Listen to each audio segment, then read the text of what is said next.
الشيطان الرجيم. بسم الله الرحمن الرحيم. فإن آمنوا بمثل ما آمنتم به فقد اهتدوا وإن تولوا فإنما هم في شقاق فسيكفيكهم الله وهو السميع العليم. صبغة الله ومن أحسن من الله صبغة ونحن له عابدون. قل أتحاجوننا في الله وهو ربنا وربكم ولنا أعمالنا ولكم أعمالكم ونحن له مخلصون. أم تقولون إن إبراهيم وإسماعيل وإسحاق ويعقوب والأسباط كانوا هودا أو نصارى قل أأنتم أعلم أم الله ومن أظلم ممن كتم شهادة عنده من الله وما الله بغافل عما تعملون. تلك أمة قد خلت لها ما كسبت ولكم ما كسبتم ولا تسألون عما كانوا يعملون. صدق الله العظيم. بڑی خوشی کی بات ہے کہ اللہ تعالیٰ نے آج کا یہ دن دیکھنا نصیب فرمایا. اس پر ہم اللہ کا جتنا بھی شکر ادا کرے کم ہے.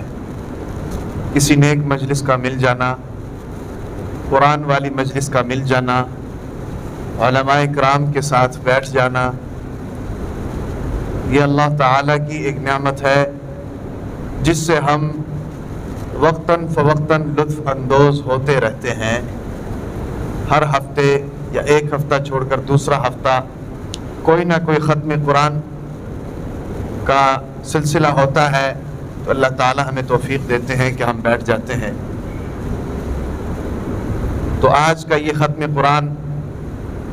قرآن کا آخری سبق سنایا ہے حافظ طارق جمیل نے، اور بڑے ہی قلیل عرصے میں قرآن مجید کی تکمیل کی ہے، اور ہمیں بڑی خوشی ہے.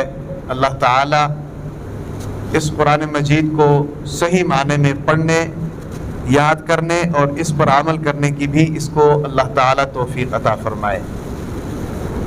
اس مبارک مجلس میں آئے ہوئے جتنے بھی ہمارے مہمان ہیں سب کو ہم دل کی گہرائیوں سے خوش آمدید بھی کہتے ہیں، مبارکباد بھی پیش کرتے ہیں. اور بالخصوص ان کے استاد محترم قاری زاہد اللہ صاحب اور ان کے والد محترم جناب قاری جمیل صاحب ہمارے بڑے ہی محترم ہیں، ان کو مبارکباد پیش کرتے ہیں. اور ہمارے مہمان مولانا قاری احسان اللہ صاحب بھی تشریف لائے ہیں، ہم ان کو بھی خوش آمدید بھی کہتے ہیں، مبارکباد بھی پیش کرتے ہیں. یاد رکھیں کہ جس کام کے اندر خلوص آ جائے وہ کام طاقتور ہو جاتا ہے. اس کو دنیا کی کوئی طاقت بھی اس کام کو بند نہیں کر سکتی. شرط یہ ہے خلوص اس میں ہو. اخلص دینی کا یکفی کا قلیل من العمل. سمجھ آ رہی نا؟ دنیا میں ہم مشاہدے کرتے ہیں جس کام کو نیک نیتی کی بنیاد پر کیا گیا ہو، جس کام کو دل سے کیا گیا ہو، یا جس کام کو شوق کی بنیاد پر کیا گیا ہو، یا جس کام کو خلوص کی بنیاد پر کیا گیا ہو، اللہ تعالیٰ ضرور اس کام میں کامیابی بھی عطا فرماتے ہیں اور اس کام کو ترقی بھی دیتے ہیں. یاد رکھیں. سمجھ آ رہی کہ نہیں؟ آپ اپنی لائن کے لوگوں کو دیکھ لیں. دارالعلوم دیوبند ایک انار کے درخت کے نیچے شروع کیا گیا وہ مدرسہ، جہاں پر ایک استاد اور ایک شاگرد، اور آج اس کا عالم یہ ہے کہ پوری دنیا کے اندر اس کی شاخیں پھیلی ہوئی ہیں۔ سمجھ آ رہی کہ نہیں؟ دنیا کفر اس کو بند کرنے کے در پہ ہے، لیکن بند نہیں کر سکتی۔ سمجھ آ رہی ہے؟ کیوں ایسا کیوں ہے؟ ایسا اس لیے ہے کہ وہ شروع کیا گیا کام للہیت اور اخلاص کی بنیاد پر تھا۔ ٹھیک ہے نا جی؟ اسی طریقے سے آپ دیکھ لیں تبلیغ کا کام ایک فرد واحد سے شروع ہوا، اور آج کروڑوں لوگ جو ہے اس کام سے مستفید ہو رہے ہیں اور اس کام کو کر رہے ہیں۔ آپ کبھی رائے گنج جا کر دیکھ لیں، رائے گنج جا کر بریگیڈیئر آدمی آیا ہوا ہے جوتیوں میں بیٹھا ہوا ہے بھائی، وابڈا کا بڑا افسر آیا ہوا ہے جوتیوں میں بیٹھا ہوا ہے بھائی، کیوں بھائی؟ اس کام سے محبت، اور آخر یہ کام اتنا پھیل کیوں رہا ہے؟ یہ اس اخلاص کی طاقت ہے، اس شروع کرنے والے کی اخلاص کی طاقت۔ ٹھیک ہے نا جی؟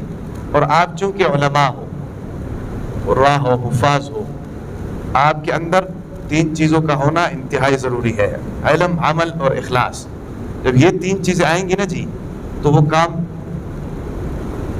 اللہ تعالیٰ اس کو ترقی دیں گے، چاہے وہ طالب علم ہو چاہے وہ استاد ہو، سارے ہم اس میں شامل ہیں۔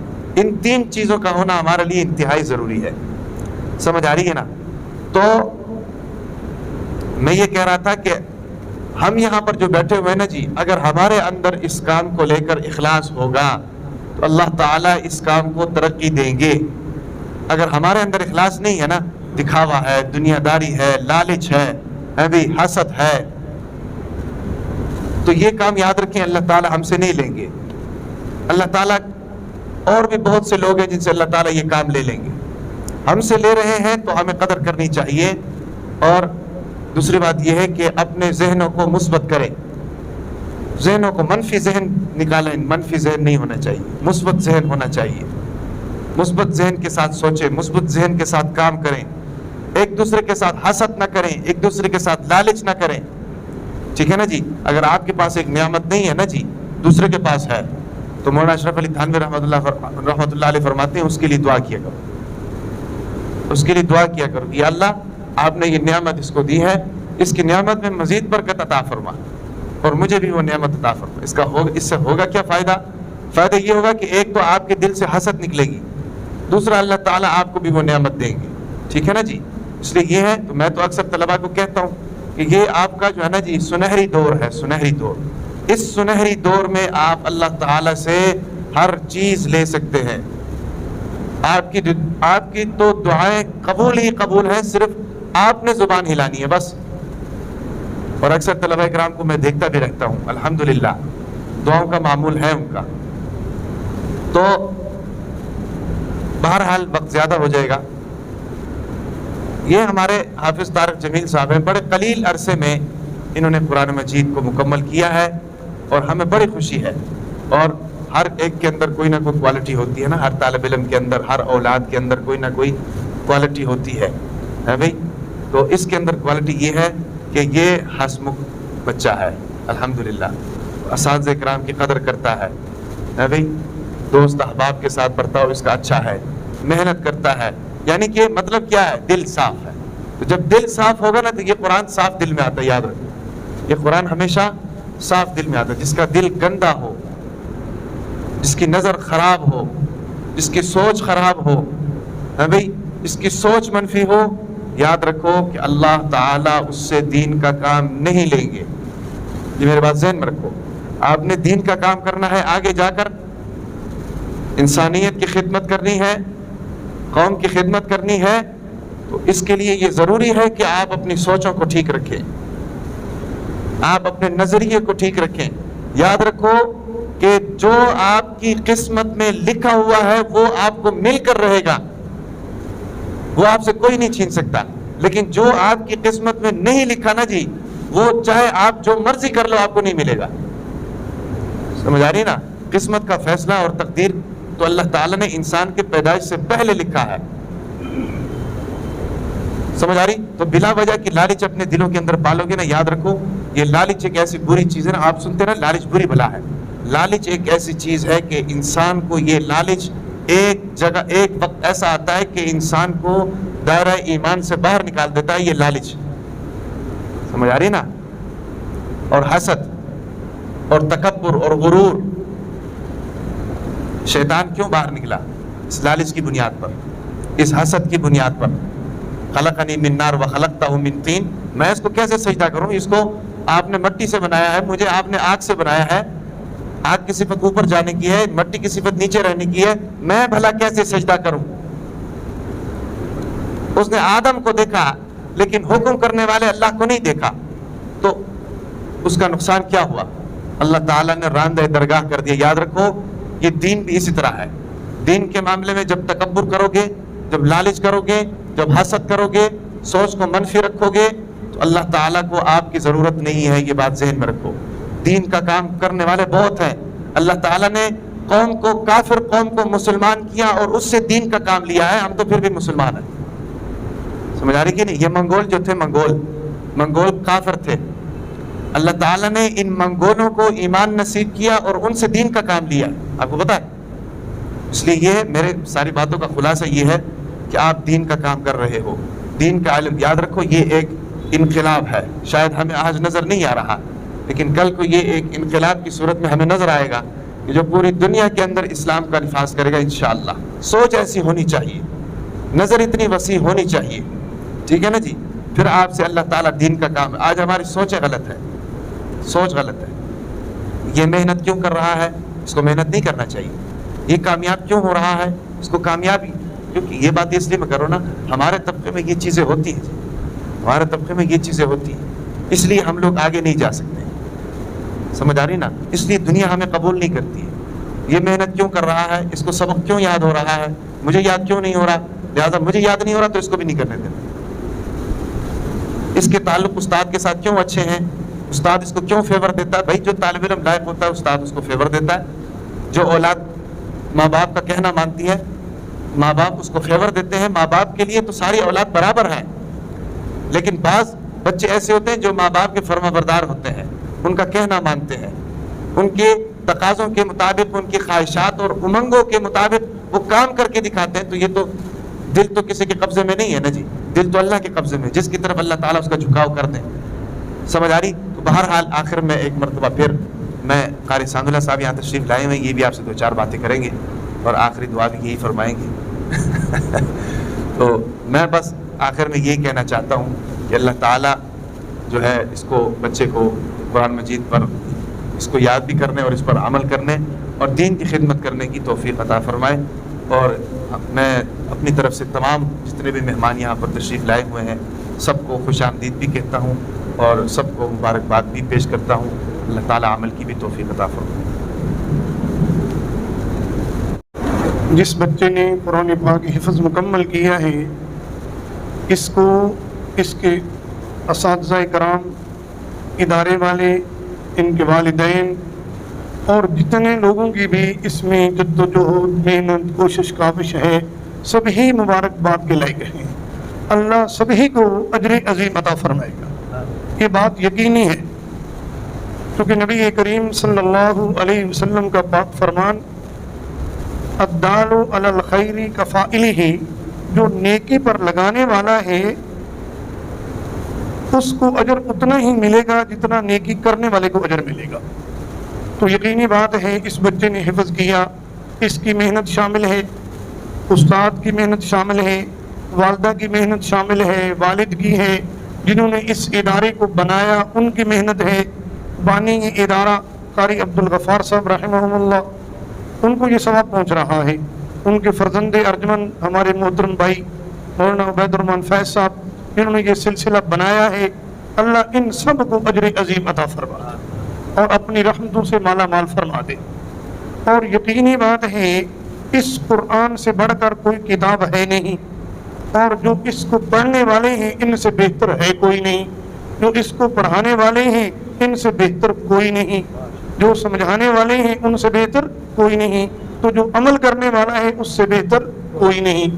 بس ایک حدیث، ایک فرمان مصطفیٰ سب کہو صلی اللہ علیہ وسلم، وہ سنا کے پھر دعا کرتے ہیں. نبی کریم صلی اللہ علیہ وسلم منبر پہ تشریف فرما ہے. ایک سائل آیا، اس نے سوال کیا، اے اللہ کے حضور صلی اللہ علیہ وسلم، ای الناس خیر، لوگوں میں سب سے بہترین کون ہے؟ تو جواب میں ارشاد فرمایا، خیر الناس اقرأہم، لوگوں میں سب سے بہترین قرآن پڑھنے والا. خیر الناس اقرأہم، کیونکہ علماء کرام بیٹھے ہیں، کہیں 19-20 ہو جائے الفاظ میں آگے پیچھے، اللہ معاف فرمائے گا، علماء بھی معاف فرما دے. کمزور لوگ ہیں بھائی، بات سیدھی سی. مدرس کا معاملہ الگ ہوتا ہے، دوسرے آدمی کا معاملہ کچھ الگ سا ہوتا ہے. تو نبی کریم صلی اللہ علیہ وسلم نے کیا جواب ارشاد فرمایا، خیر الناس اقرأہم، سب سے بہترین قرآن پڑھنے والا ہے. تو آپ سبھی قرآن پڑھنے والے ہیں، اپنے آپ کو کسی سے کم تر مت سمجھے. اللہ نے اس دولت پہ آپ کو لگایا ہے، وہ دولت عطا فرما رہے ہیں جو بہترین لوگوں کو ملتی ہے. اس لیے اپنے آپ میں کسی سے کم تر مت سمجھے اپنے آپ کو. آپ لوگ قرآن پڑھنے والے ہیں، سب سے بڑھ کر شان آپ کی ہے. دوسرے نمبر پر فرمایا اتقاہم، جو تقوی اختیار کرنے والا ہے وہ بہترین ہے. پھر فرمایا وآمرہم بالمعروف، جو نیکی کا حکم دینے والا ہے وہ بہترین ہے. آگے فرمایا ونہاہم عن المنکر، جو برائی سے روکنے والا ہے وہ بہترین ہے. آگے ارشاد فرمایا جو رشتہ داروں کو ملانے والا ہے وہ بہترین ہے. اور یہ ساری چیزیں اس قرآن پڑھنے والے کے اندر جمع ہیں. قرآن بھی پڑھنے والا ہے، اللہ سے ڈرنے والا بھی ہے، نیکی کا حکم بھی کرنے والا ہے، برائی سے روکنے والا بھی ہے، اور رشتہ داروں سے ملنے والا بھی ہے. تو ساری صفات آپ لوگوں کے اندر جمع ہیں، موجود ہیں. تو ہمیں اللہ تعالیٰ کی ذات کا شکر بجا لانا چاہیے کہ اللہ نے ہمارے مقدر میں یہ قرآن لکھ دیا. یقینی بات ہے جب آپ کے مقدر میں لکھا ہے تو وہ والدین کتنے سعادت مند ہیں، وہ والدین کتنے عظمت والے ہیں جن کی اولاد قرآن پڑھ رہی ہے. وہ والدین اور آپ لوگ سبھی بہت بلند شان والے ہیں، بہت مقام والے ہیں. ہم نے یہ جو کام شروع کیا، جس کا انتخاب کیا، ہم نے آخر تک جانا ہے انشاءاللہ. آخر تک جانا ہے، حفظ کرنا ہے، اس کو یاد کرنا ہے، اس کو سمجھنا ہے، اور لوگوں تک آگے اس پیغام کو پہنچانا ہے. حافظ بھی بنیں گے، قاری بھی بنیں گے، عالم بھی بنیں گے، مفتی بھی بنیں گے نا بھائی؟ کہو انشاءاللہ. ارادے جن کے بلند ہوں، اللہ کی مدد انہی کے ساتھ آتی ہے. تو آپ لوگ سب قرآن پڑھنے والے ہیں، اپنے لیے دعا کیا کریں، اپنے دوستوں کے لیے، اپنے اساتذہ کے لیے، اپنے ادارے کے لیے، والدین کے لیے، سب مسلمانوں کے لیے دعا کیا کریں. اللہ سب پر اپنا کرم فرما دے، اللہ سب پر اپنا فضل فرما دے. اور جو جس خدمت میں لگا ہے، اللہ اس خدمت کو قبول فرما لے، اور اس خدمت کو قبول فرما کر دنیا کے اندر بھی بدلہ عطا فرما دے، اور آخرت میں اللہ جنت میں جگہ عطا فرما دے. تو انشاءاللہ اس کوشش میں لگے رہیں گے، اللہ عافیت والا معاملہ فرما دے گا. آخری بات میں کرنے لگا ہوں اس لیے کہ آپ ہمارے بچے ہیں، طالب علم ہیں. جب نماز کا وقت ہو جائے تو سارے کام ختم. جب ہم کھیلنے کے لیے جاتے ہیں تو پھر ہم وہاں نماز کے وقت کا خیال نہیں کرتے. کھیل کود یقینی ہے، کھیلیں، سارے کام کریں، لیکن جیسے ہی نماز کا وقت ہونے والا ہو، کھیل ختم ہو جائے اور سبھی اپنے ادارے میں آ جائیں اور نماز با جماعت ادا کریں، اور اپنی صفائی کا خیال کرتے ہوئے. الطہور شطر الایمان، صفائی نصف ایمان ہے. تو جو قرآن پڑھنے والا ہے اس سے بڑھ کر صفائی کسی کی نہیں ہونی چاہیے. کیوں؟ دل صاف ہے. جس دل میں قرآن آ گیا وہ دل بھی صاف ہو گیا، اور یہ جسم اور کپڑے ہر چیز پاک اور صاف ہونی چاہیے. انشاءاللہ سبھی اس بات کا خیال کریں گے انشاءاللہ. تو دوبارہ میں کہوں ہمارے اس بیٹے کو بہت بہت مبارک ہو، بہت سعادت مند بیٹا بنا جس نے یہ قرآن حفظ مکمل کر لیا. اللہ ان کی محنت کو بھی قبول فرمائے، ان کو قاری بنائے، عالم دین بنائے، باعمل بنائے. وآخر دعوانا